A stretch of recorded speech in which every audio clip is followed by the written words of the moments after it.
to the music show, Patriotic Songs Part 2.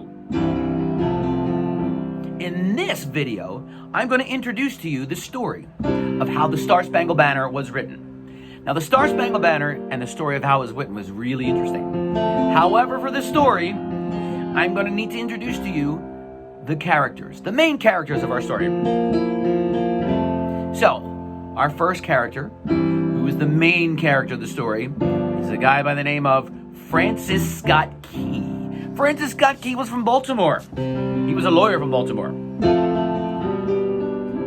Our second character in the story is a friend of Francis Scott Key. This guy is known as the Negotiator. We also have a captured American. In real life, we know that person's name, but for this story, we're going to call him Bob. Now, we also have the British, or soldiers from England. And our last important person of this story is a music person. So, come along as I tell you the story of the Star Spangled Banner.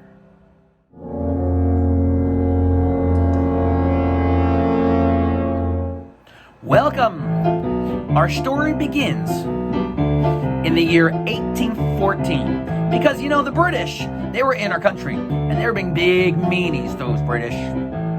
The British were actually in Washington, D.C., and they were blowing up buildings. They were burning things down. And yes, they even burned down the White House. Those British are so mean. So, the British decide that since they can do that to Washington, they're going to come up to Baltimore and do the exact same thing. So, on their way to Baltimore, they catch an American by the name of Bob. Okay, that really wasn't his real name. His real name was William Beans, but William Beans doesn't sound very cool. Bob sounds better, so we're going to use the name Bob in this story. Yeah. Once the British get to Baltimore with the American on board, Francis Scott Key realizes that person on board is his friend. So, he goes to a lawyer friend of his, another friend, and says, hey, listen, can we go to Baltimore and you help me negotiate the release of this guy on board the ship? So, the two of them, they sail to Baltimore.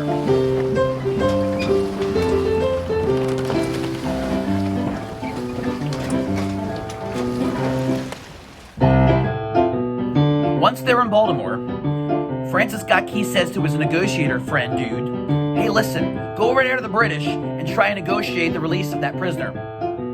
So the negotiator goes over and says, hey, British, I'm here representing Francis Scott Key. Can you please release the prisoner named Bob? And the British say, no, we're drinking all tea. It's tea time. All right, maybe they didn't say that, but we're not going to let you have Bob until one thing happens. You see that fort behind you? Fort McHenry. Behind them, protecting Baltimore, was this fort called Fort McHenry. It was there to protect the city. It's still there right now. You can drive down to Baltimore and see it. It survived all these years. So the British, they say, we're going to bomb Fort McHenry, and when we're done bombing Fort McHenry, you can have Bob back.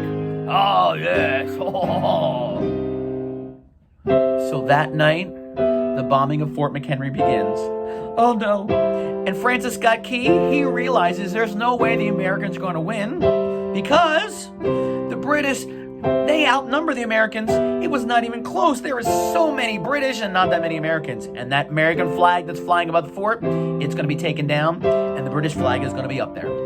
He knows this. So while the bombing happens, Francis Scott Key and the negotiator, they go to sleep.